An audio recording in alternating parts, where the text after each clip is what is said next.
Hi, I'm Ralph Grizzle, the avid cruiser. I recently cruised to a place where I'd never dropped anchor, Cagliari on the island of Sardinia. I had long known that Sardinia was an island of friendly people who were proud of their heritage, a place where the old ways of life were celebrated and remembered, and an island of beautiful sun-drenched beaches. But I learned that there's much more beneath the surface on this island off the west coast of Italy. A mystery, in fact. Could Sardinia be the ancient island of Atlantis? No one knows for sure that the great naval empire Atlantis ever existed, and if so, where it was. Scholars have placed the mythical Atlantis in Crete, Malta, Cyprus, Sicily, Santorini, Andalusia, and elsewhere. The Greek philosopher Plato said only that Atlantis existed beyond the Pillars of Hercules, which some believe were in Gibraltar. In 2002, however, an Italian journalist argued that the Pillars of Hercules formed the treacherous gateway between Sicily and Tunisia. If that were so, Sardinia would fit the description of Atlantis perfectly.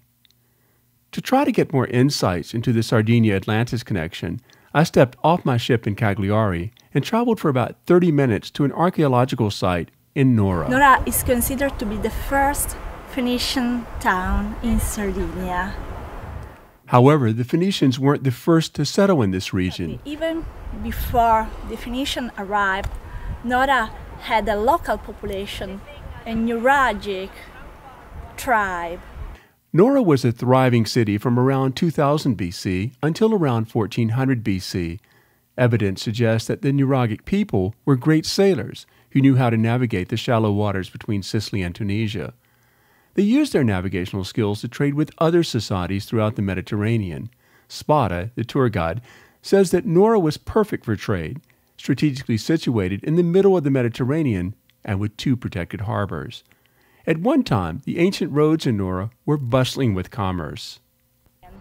So when we dig up, we always discover different kinds of ceramic, pottery, tools, items from Greece, North Africa, Iberia, all over the Mediterranean.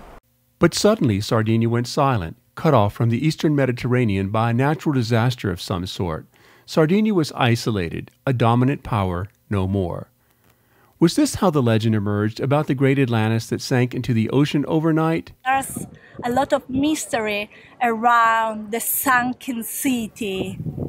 It took 2 centuries or longer before navigation was possible again, and around 1000 BC, the Phoenicians began to visit Nora. In 1773, a stone was found at the archaeological site dating back nearly 3,000 years and referring to a Phoenician military victory and the conquest of Nora. The Nora stone is on display at Sardinia's National Museum of Archaeology back in Cagliari.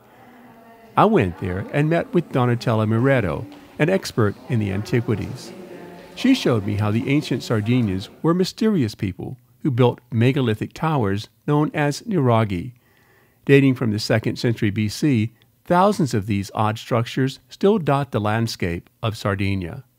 The ancient Sardinians certainly were skilled people, evident in the process by which they manufactured axes, by using molds for mass production and then trading the axes throughout the Mediterranean. The neuralgic Sardinians were also thought to be the feared warriors known as Shardana, who wore helmets with horns and carried shields and weapons. They reportedly tried to occupy Egypt, depicted in a fresco from an Egyptian temple built in 1190 BC. With all that I'd seen, it certainly seemed plausible that Sardinia could have been the legendary Atlantis. Clearly, it is as likely a candidate as any other place that claims to be the Lost Island. Before leaving Cagliari, I wanted to experience Sardinian culture, and for that, I visited Sa Festa di Casa Azzeri.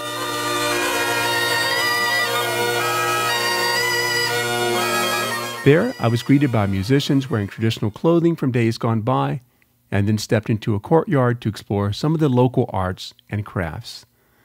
After 30 minutes or so, I took a seat at a beautifully decorated table for a meal that I'll never forget. Including suckling pig from an earthen oven. Traditional songs and dance followed. It was a lovely ending to a day of exploring.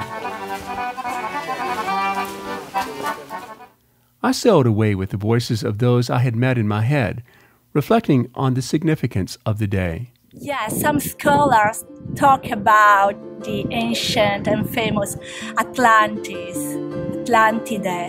So, a golden age, a golden city when everybody was happy, living happily and in harmony with nature, with gods, and they felt they had the privilege of living in such a beautiful land. I certainly felt privileged having visited Cagliari with the new knowledge I now possess. Cagliari is not simply a place of beautiful beaches and ancient relics without meaning. What I found here was a place as historically significant as, say, Ephesus. There's no doubt in my mind that Cagliari could have been the cradle of civilization in the world beyond the Pillars of Hercules. This is Ralph Grizzle. Thanks for tuning in.